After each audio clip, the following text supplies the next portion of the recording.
3 വയസ്സ് മാത്രം പ്രായമുള്ള ആ പിഞ്ചു കുഞ്ഞിന് ഇനി മാതാപിതാക്കളുടെ സ്നേഹം എന്താണെന്നറിയില്ല.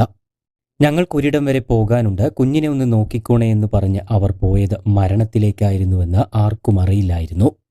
ഏറെ വേദനിപ്പിക്കുന്ന ഒരു വാർത്തയായിരുന്നു കഴിഞ്ഞ ദിവസം കാസർഗോഡ് നിന്നും പുറത്തു വന്നത്. കുഞ്ഞിനെ സഹോദരിയുടെ വീട്ടിലാക്കി മഞ്ചേശ്വരം കടമ്പാറിൽ യുവാവും ഭാര്യയും ജീവനൊടുക്കിയ വാർത്ത ഞെട്ടലോടെയാണ് കേരളക്കര കേട്ടത്. കടമ്പാർ സ്വദേശികളായ അജിത്തും ഭാര്യ ശ്വേതയുമാണ് മരണപ്പെട്ടത്. കഴിഞ്ഞ ദിവസം വൈകുന്നേരത്തോടുകൂടിയാണ് ഇവരെ അബോധാവസ്ഥയിൽ വീടിന് മുന്നിൽ കിടക്കുന്നതായി സമീപവാസികൾ കാണുന്നത്. ഉടൻ തന്നെ മംഗലാപുരത്തെ സ്വകാര്യ ആശുപത്രിയിൽ പ്രവേശിപ്പിച്ചുവെങ്കിലും മരണം സംഭവിക്കുകയായിരുന്നു. പെയിന്റിംഗ് ജോലി ചെയ്യുന്ന അജിത്തും സ്വകാര്യ സ്കൂളിൽ അധ്യാപികയായ ഭാര്യ ശ്വേതയും അജിത്തിന്റെ അമ്മയും 3 വയസ്സുകാരനായ മകനുമാണ് ഇവരുടെ വീട്ടിലുള്ളത്. അജിത്തിന്റെ അമ്മയും ജോലി ചെയ്യുന്നുണ്ട്. ഇന്നലെ അമ്മ ജോലിക്ക് പോയ സമയത്ത് തന്നെയാണ് അജിത്തും ശ്വേതയും കുഞ്ഞിനെയും കൂട്ടി പുറത്തിറങ്ങുന്നത്. തുടർന്ന് സഹോദരിയുടെ വീട്ടിലെത്തിയ ഇവർ കുഞ്ഞിനെ കുറച്ചു സമയത്തേക്ക് നോക്കണമെന്നും ഒരു സ്ഥലം വരെ പോകണമെന്നും പറഞ്ഞു. തിരിച്ചു വരുമ്പോൾ കുട്ടിയെ കൂട്ടാമെന്നും പറഞ്ഞ് കുഞ്ഞിന് മുത്തവും നൽകി അവർ പോയി.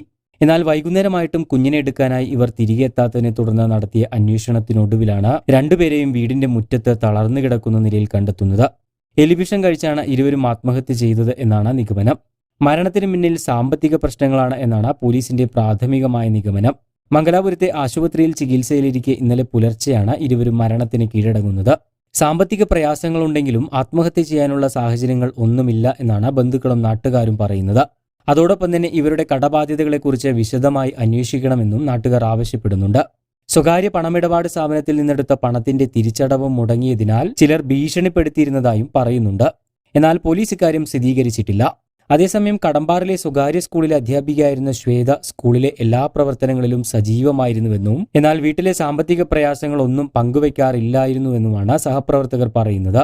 എന്തായാലും ഇവരുടെ സാമ്പത്തിക ഇടപാടുകളെക്കുറിച്ച് അന്വേഷണം നടത്തുന്നുണ്ടെന്നാണ് പോലീസ് ഇപ്പോൾ അറിയിച്ചിട്ടുള്ളത്. കൂടുതൽ വാർത്തകൾക്കും വിശേഷങ്ങൾക്കുമായി ചാനൽ സബ്സ്ക്രൈബ് ചെയ്യാൻ മറക്കരുത്.